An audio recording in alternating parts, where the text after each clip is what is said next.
You are Locked On Braves POSTCAST, part of Locked On Sports Atlanta, your team every day.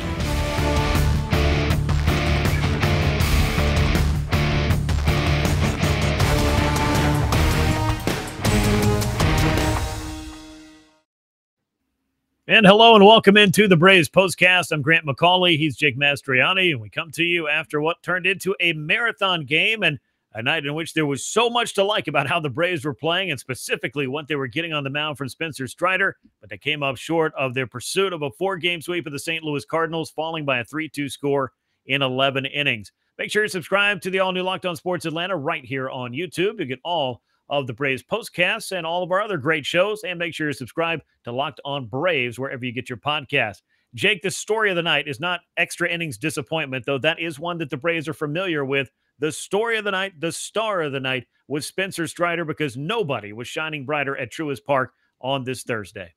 Yeah, it was. I mean, another great outing by him. I mean, 3 straight starts now of just complete dominance, and what he is doing is just absolutely incredible. For me, he's the rookie of the year. I know the Braves have another rookie who's going to be in that discussion, but I mean, what Spencer Strider is doing right now is historic.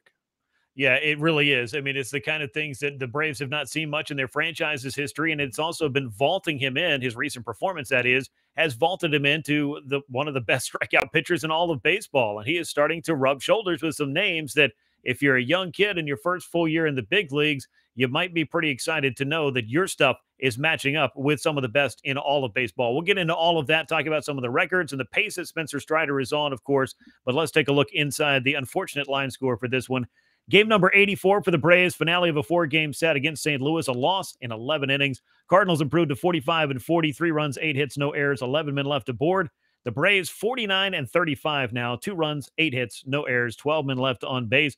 Ryan Helsley picks up the win in relief. He's 5-1. Tyler Matzik takes the loss, drops to 0-2, and Packy Naughton picked up his first save of the year as he closed it out. Game lasted 3 hours and 50 minutes. Crowd of 37,756 were on hand to see it, and they were on hand to see Spencer Strider absolutely dealing on this night. 6 innings, 2 hits, no runs, 2 walks, 12 strikeouts, 100 pitches for Spencer, and the first of the many things we can talk about was the first 9 outs of the game he recorded came via the strikeout.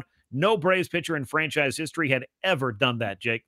Yeah, I mean, look, like I said, the stuff he's doing is historic, and I just love now, after every time he comes out of the game, I'm just updating Twitter to see what stat has he broken now, what record has he broken now, and one of the ones I saw tonight, Strider is the first rookie in the modern era since 1900 with 11-plus strikeouts and 2 or fewer hits in consecutive starts, so just absolutely incredible what he's doing, and again, I say it each time he goes out, he's doing it with 2 pitches. He's doing it with an upper 90s fastball and a slider.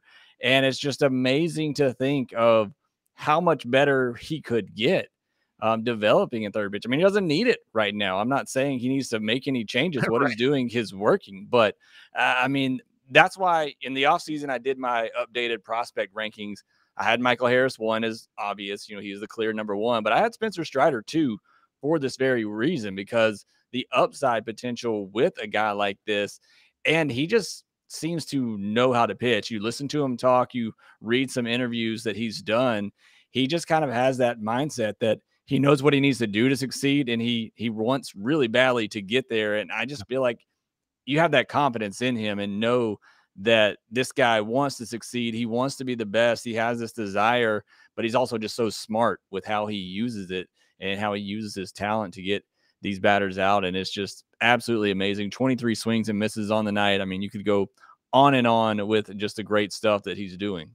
And we will. I talked to Brian Snitker before the game, and I asked him, I mean, you've seen this guy now for 3 months. The thing that's easy to be impressed with is what he brings as far as stuff is concerned. But I asked him, what has impressed you the most? And he said it's the work ethic and the preparation and the ability to learn and go start from start and continue to find ways to get better. And that is something that is making Spencer Strider one of the most dominant strikeout pitchers in all of baseball right now. You mentioned a lot of different history and things that are happening with every strikeout, it feels like, for Spencer Strider on this night.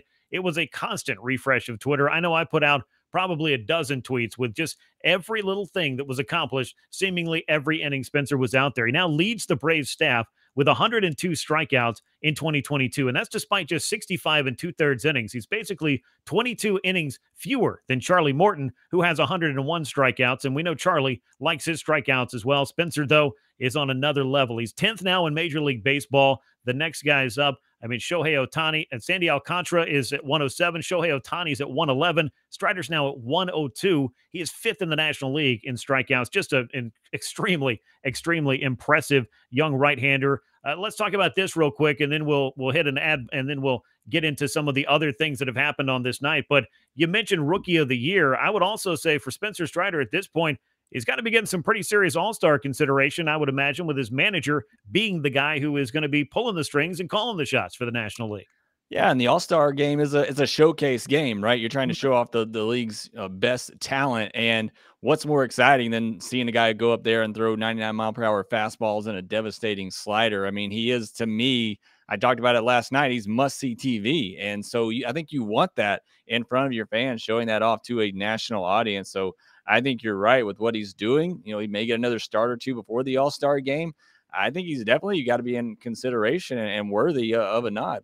I think he certainly is, and many Braves would fall on that list. Of course, the voting's still ongoing right now as far as deciding who the starters are. Then we'll find out who some of the reserves and, of course, the pitching staff will be. But Spencer Strider's making a pretty strong case. A career-high 12 strikeouts in 6 innings against the Cardinals on a night that the Braves were just unable to find the run support they needed to turn that into a victory and to a 4-game sweep. We'll get back to it in a moment, but let me tell you about Coffee AM, because coffee has never tasted so good, and Coffee AM is an Atlanta-based small batch coffee roaster. You can go to coffeeam.com/lockedon today. Take a look at their full menu, coffees, teas, and gift sets. That's coffeeam.com/lockedon. And make sure you use the coupon code LOCKEDON at checkout. You'll get 15% off your first order. Coffee AM is the best small batch coffee roaster in America, and we invite you to find out why. So as we talk about the offense in this game, it was a frustrating night, no doubt, for the Braves. It was certainly a frustrating night for the Cardinals as well, as these two teams played to a 1-1 tie into extra innings, where the Cardinals started to find their luck. 4 for 11 with runners in scoring position. The Braves on the night, 1 for 15 with runners in scoring position. But let's talk about the other Braves rookie who shined on this night, Michael Harris, the second, a 7th-inning solo homer, tied things up, the game-tying blast for him. Then he was robbed in the 9th inning of a chance to walk it off. And unfortunately for Phil Gosselin, that was just the beginning of a frustrating night for him. He'd been put in the game as a pinch runner after Orlando Arcia drew a walk to lead off the inning. He went too far beyond second. Dylan Carlson, who checked into the game midway through and was a big star for the Cardinals with 3 hits, including the go-ahead RBI, ultimately, he saved the game in the 9th inning with an incredible catch onto the warning track in left center field, and then doubled off Phil Gosselin. Jake, I hate to, just knock on a guy too many times, but for Phil Gosselin, you're put in the game as a pinch runner, and that base running mistake was very costly for the Braves. Yeah, and look, the game's obviously not on Phil Gosselin here, but the Braves, they made some mistakes in this one. The Adam Duvall base running mistake earlier in the game after he got, a good hustle double, taking advantage of Yepez in right field, who, helped the Braves out a little bit in this game, helped Ozuna with a double as well. But Adam Duvall can't run into an out there. I don't even know if the shortstop makes that play, and perhaps you got first and second, but he runs into an out there. But not great for Gosselin. Look, I thought that ball was off the wall. I thought there's no way Carlson gets to that ball, but you can't get doubled up. You got to stop at second base until you see it hit the ground. You can't get doubled off there. But what an incredible couple of bats from Michael Harris, again, the other rookie sensation for the Braves. I mean, the home run to tie it up, just a clutch home run late, and then that ball again. No clue how Carlson got to that one. I mean, that ball was absolutely crushed. Chip your cap there to him. That should have been game over for the Braves. It should have been an 890 expected batting average on that ball. It was absolutely crushed. And I don't blame Phil Gosselin for getting excited about it, because everybody got excited about it. But, you got one job, and it's just to make sure that you don't make it out on the base paths. And unfortunately, the great play by Carlson, again, all credit to him. Tip of the cap for making an incredible play. But the base running mistake certainly compounded what was an opportunity in the 9th inning that just did not go the Braves' way. Then in extras, you saw each team trade a run in the 10th inning. But then in the 11th, baseball was a very cruel game of inches for Phil Gosselin on this night. Carlson reaching out to make that catch, and then it was Carlson at the plate with a single off Gosselin's glove that put the eventual winning run around for the St. Louis Cardinals, as the Braves were unable to answer in the bottom of the 11th. I would just say this is probably one of those nights for Phil. He didn't even play for very long, but he'd probably like to go home and forget all about this one. Yeah, absolutely. And look at it's just like the game. It reminds me much of the game against the Dodgers on that Sunday night baseball. It's, it is a game of inches, and the Braves just had a couple things not go their way late, and also just didn't take advantage of a couple of good situations. Yep. Second and third, nobody out. Duvall strikes out. You cannot strike out there. You had first and third, one out in the 10th inning, and Darno strikes out. And that's the guy I want up there because he's usually going to put the ball in play. Unfortunately, just not a good at bat for him. He strikes out. So the Braves had their chances, just weren't able to come through on this night. Yeah, that was a tough at bat for Travis d'Arnaud. No two ways about it. And again, this is not to single out a couple of plays that Phil Gosselin was involved in because, as you said, Jake, they did have their opportunities. And you can certainly circle in red a 1 for 15 with runners in scoring position most nights. That's just simply not going to get it done. Matt Olson owned the only hit with a runner in scoring position. He's got 5 of those in the series. Good to see Matt making some contributions coming through with runners on. Just a night in which things did not go the Braves' way, despite the fact that 6 Braves pitchers, starting with the 12 from Spencer Strider, combined to strike out 19 Cardinals batters. The Cards came into this game in the bottom third of the league in strikeouts, and the Braves were doing everything they could to raise that total and get them up into, at the very least, at the middle of the pack. And Spencer Strider was right in the middle of all of that. But, a night where a great catch by Dylan Carlson, who didn't even start the game, and ultimately a base hit from Dylan Carlson. It was just his night, and maybe it is one of those you tip the cap. You wanted to get greedy. You wanted to sweep this series. You'll take 3 out of 4. The Braves will go into the weekend and welcome the Washington Nationals to town. We'll preview that in just a moment. Before we do, I want to remind you to make your moment sparkle with jewelry from BlueNile.com. Locked On Sports listeners get $50 off a purchase of $500 or more, and this podcast exclusive includes engagement pieces. Use the code LOCKEDON. That is code LOCKEDON.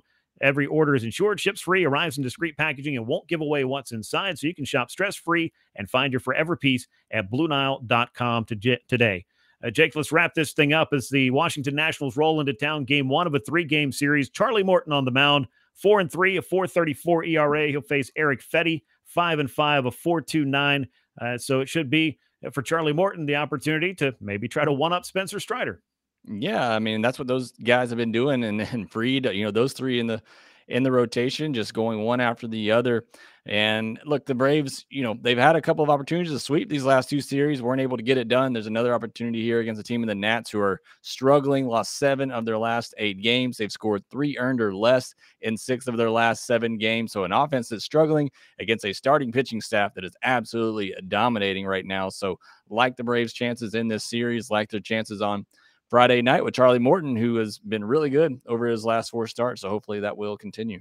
He has. He's looked a lot more like the Charlie Morton the Braves have come to expect, and hopefully he can just keep that rolling. Game 1 of 3, Braves and Nationals, 7:20 p.m. Eastern Time. First pitch on Friday night at Truist Park. That brings us to the end of this episode of the Braves Postcast. Unfortunately, Atlanta unable to outlast the St. Louis Cardinals in extras. They do take 3 out of 4 in this series, and if you keep winning series all season long, good things are bound to happen. They'll try to get a new series started on the right foot behind Charlie Morton on Friday as he faces the Washington Nationals. Thanks, as always, for joining us here on the Braves Postcast, part of the all-new Locked On Sports Atlanta. Make sure you subscribe on YouTube, and make sure you subscribe to Locked On Braves wherever you get your podcasts. For Jake Mastroianni, I'm Grant McAuley. Once again, your final score in 11 innings, it was the St. Louis Cardinals 3 and the Atlanta Braves 2. Appreciate you joining us here on the Postcast. We'll catch you very soon right here as part of the all-new Locked On Sports Atlanta. And until then, so long, everyone.